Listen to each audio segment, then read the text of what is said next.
Right now, hey, Shalom to the hopeful elect out there. First and foremost, I want to start off by giving all praise, honor, and glory unto Yahweh, Bahasham Yahweh Shai, Bahasham Rakakwadash. Double honors to the apostles and elders of the great millstone that rule well, and much peace, much mercy to the hopeful elect out there that's pushing this word in truth and sincerity. It's the brother Ayat coming back at you with a sit down through the spirit, of course, and real quick, man. A lot of brothers, we work a lot of hours here in this captivity, man. So we don't really have time to, watch TV, And today, I happened to not go to work, man, and I was able to, watch a couple football games and stuff like that, man. And what's crazy when you're watching the football games is the commercials, because you have. I haven't seen any commercials in a while, so you don't know what they're really advertising, what they're pushing and things of that nature, man. But I was crazy because I came across this commercial as I was watching a football game, and let me just describe the commercial. The commercial was about, it was basically a commercial of uplifting people.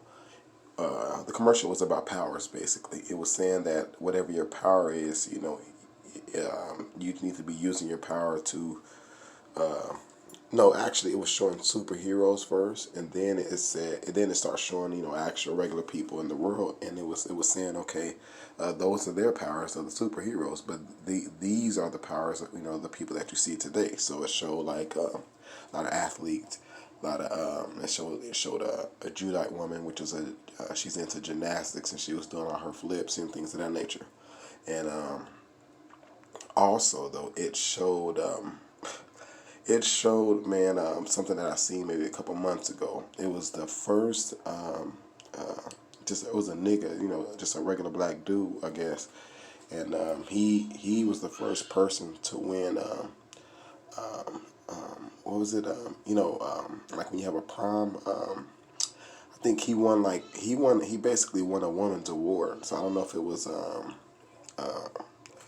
trying to think of the right wording. How they, prom queen. Yeah, it was a black dude that won. He had won the damn crown of prom queen of that night, and it showed on the commercial that I watched. It showed a highlight of him, happy and crying and shit with the damn prom queen crown on his damn head. And it was saying, in the commercial, it was saying, these are our powers, basically. And it was like acknowledging those people for using their powers to uplift, you know, man, just complete madness, man. And I was like, damn, the type of things they're showing, because I haven't watched commercials in a while. And then the last visual of the commercial, it showed the dude, I forget his name, but he sings the song, Take My Horse to the Hotel Room or something like that. I forget his name. Oh, something Nas, Little Nas, yeah. But anyway, that was the last image it showed, was of him, and it was, it's basically saying, his power of basically coming out to say he's gay, that's his power, and he's uplifting. Man, it's all was wicked, man. That's the point, and here in Babylon, here in the, in America here, man, you see what gets pushed. Everything that's pushed is the opposite of the scriptures.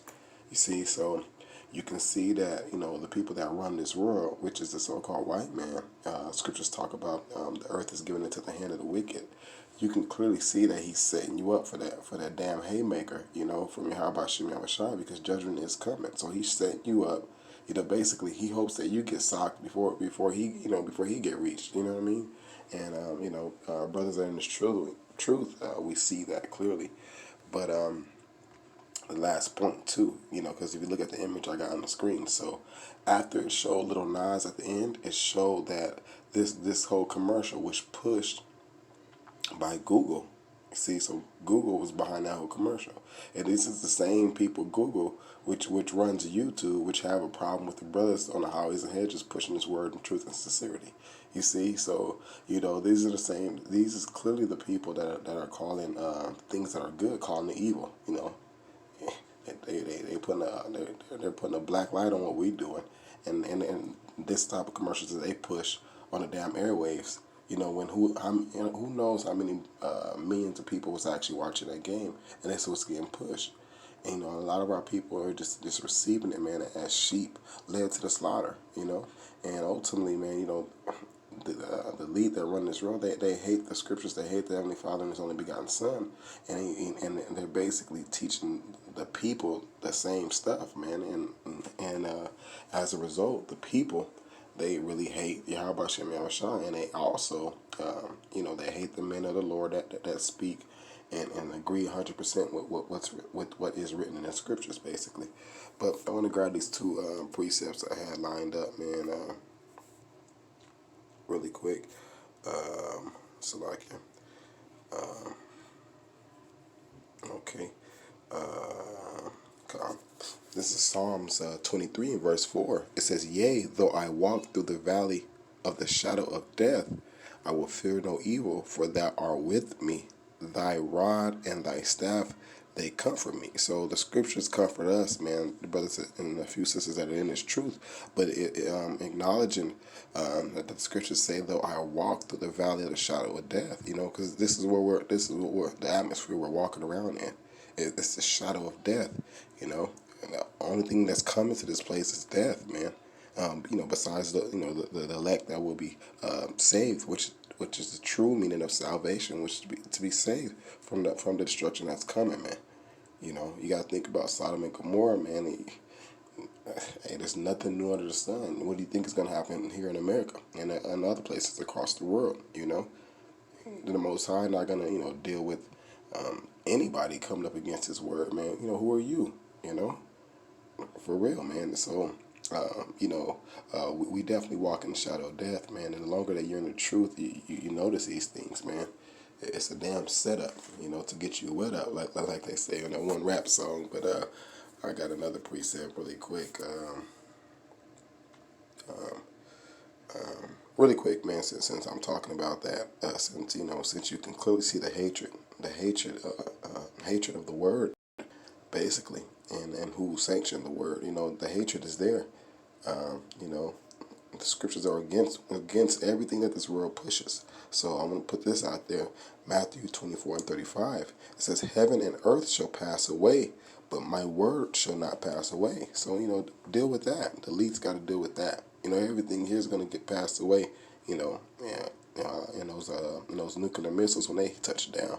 You know, but my word shall not pass away. You see, so the word that they hate so much, ain't nothing they can do against it.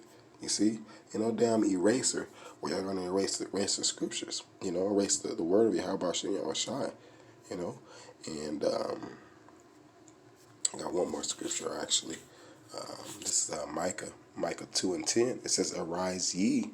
You know, it's talking to ye, which is the lost sheep of the house of Israel. You so-called Negroes, Latinos, and Native Americans. It says, "Arise ye." It's talking to you, and depart. You know, you got to depart mentally from this place, man. Why? It says, "For this is not your rest." Let me run that back. This is not your rest, man. You think you're going to come here and rest, you know, destruction is on its way. And you be in the comfort, you know, definitely don't try to be comfortable here, man. It's not a damn pit stop to be comfortable in. You just here to, you know, serve your time and do what you can to do to please the Heavenly Father while you're here in this captivity. It says, "For this is not your rest, because it is polluted." This place is clearly polluted, man. You can see it more and more every day. You know, and like I said, I haven't got a chance to see any commercials lately. But now, you know, now that I have a chance to check out a few today, you can see how polluted it is, man. And what happened when you get pollution in the air, and niggas be breathing that shit in, and that's what's going on right now, man. People breathing it in, and you know, and they've been doing it so long, and breathing in so much of it, you know, it's become natural. It says, it shall destroy you. This place was gonna destroy you, man. So that's why it says, "Arise ye and depart," because this place, it shall destroy you. Not maybe, it shall destroy you, even with a sore destruction. So you're gonna be extra sore because you heard this word and you didn't want to do nothing about it, and sore because you trusted that these people had your interests at hand. When no, they don't. They actually hate you with a perpetual hatred, man, like the scriptures say. You know, I just want to leave that out there, man. This is a quick hit, man, but you know, Hey, shaking my head, man. Hey, call Allah, all praise to Yahweh Hashem Yahshua for waking the brothers up to this truth, man. Because we ain't trying to be a part of that sword destruction, man. You know, come on, man. Who in the hell going to raise their hand up and say, yes, I want to be an enemy of Yahweh? Why Yahweh shine? Who kind of? Hey, it's clearly not thinking clear, you know. Hey, but anyway, Lord willing, this is edifying. Hey, call halal to Yahweh, Bahashem, Yahweh Shai, Bahashem, Rakak, Dash, double honors to the apostles and elders at a great millstone that rule well, and much peace and much mercy to the hopeful elect out there that's pushing this word, man, in truth and sincerity. And until next time, hey, shalom.